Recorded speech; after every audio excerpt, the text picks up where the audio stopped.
Selamat pagi Bu, perkenalkan saya Dokter V yang akan melakukan penjahitan luka ya Bu. Sebelumnya saya akan melihat terlebih dahulu untuk lukanya ada di antebraki, kemudian untuk luasnya saya juga akan melihat jenisnya yakni luka sayat, kemudian saya akan melihat apakah ada fraktur atau tidak atau tanda-tanda infeksi seperti misalnya merah, hangat, kemudian adakah nanah atau bengkak. Kemudian untuk penjahitannya sendiri, saya nanti akan menjahit pada luka ibu dengan tujuan untuk menutup lukanya supaya penyembuhannya jauh lebih terbantu. Kemudian keuntungannya adalah menghindari infeksi daripada terbuka ya Bu. Namun nanti setelah dijahit, ibu harus menjaga kebersihan dari lukanya supaya tidak terjadi infeksi. Nah, kemudian sebelumnya ibu apakah setuju untuk saya lakukan penjahitan? Baik, jika ibu setuju, ibu boleh menandatangani terlebih dahulu informasi consent yang tertulis ini. Kemudian saya akan menyiapkan alat dan bahan berupa wadah steril tertutup, jarum dan benang jahit, needle holder, pinset anatomi, pinset kirurgis, klem arteri, gunting jaringan, gunting benang, spuit 3 cc, kemudian juga anestesi lokal seperti lidocaine 2%, kasa steril, wadah, povidone iodine, NaCl 0,9%, dan juga duk steril, serta sarung tangan steril. Ibu boleh duduk dan tenang terlebih dahulu, kemudian diposisikan agar saya dapat melihat dengan mudah. Selanjutnya saya akan cuci tangan 6 langkah terlebih dahulu, kemudian memakai sarung tangan steril dengan benar.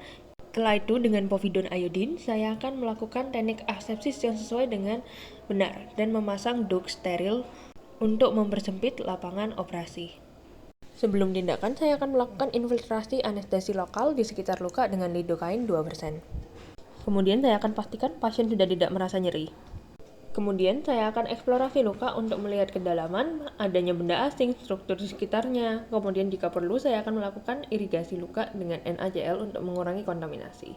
Kemudian jika ada perdarahan, saya akan memberikan penekanan langsung ataupun ligasi pembuluh darah jika diperlukan sehingga area operasi bebas dari pendarahan.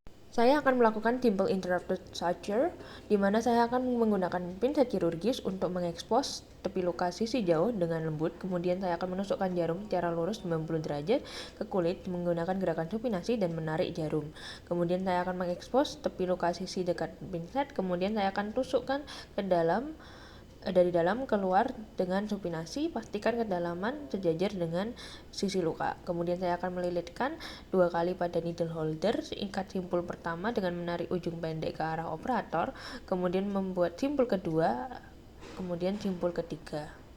Kemudian titik masuk dan keluar benang harus simetris dan sejajar di sisi luka sehingga kedua tepi bertemu dengan posisi eversi untuk penyembuhan yang optimal. Potong sisa benang dengan rapi dan sisakan benang dengan panjang yang cukup. Selanjutnya adalah simple continuous suture, di mana tusukan pertama sama seperti simple interrupted. Simpul awal tidak dipotong dan digunakan untuk anchoring point dari penjahitan.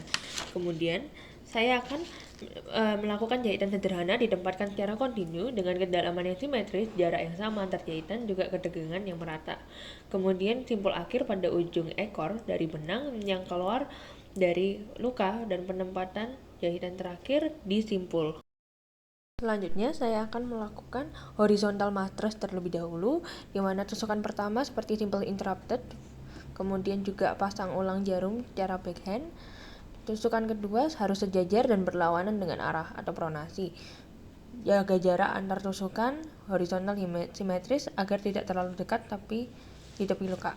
Kemudian simpul dengan ketegangan yang cukup untuk eversi kulit dan tidak menekan kulit berlebihan. Sisa potong benang dengan rapi. Kemudian untuk vertical mattress suture, di mana saya akan tusukan pertama seperti simple interrupted, namun jarak tusukan pertama cukup jauh dari tepi luka. Kemudian saya akan pasang ulang jarum secara backhand. Kemudian tusukan kedua dengan ala berlawanan, dangkal dekat tepi luka, dan saya akan menjaga arah jahitan simetris dan linear. Kemudian saya akan melakukan subcuticular continuous suture, di mana tusukan jarum dilakukan secara deep dermal stitch pertama dengan arah yang benar, kemudian potong ujung pendek benang sejajar dengan kulit.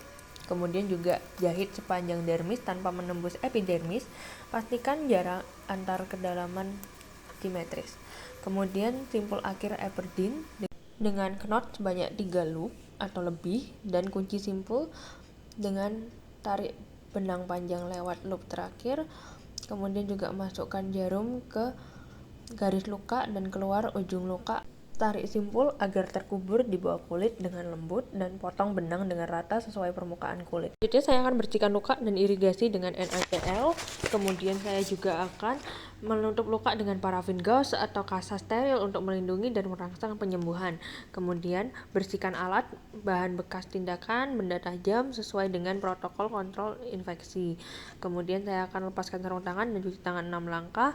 Kemudian saya akan catat di rekam medis lokasi, klasifikasi luka, bersih atau terkontaminasi, jenis tindakan, jumlah jahitan, dan juga jenis benang. Kemudian komplikasi ataupun temuan intraprosedural.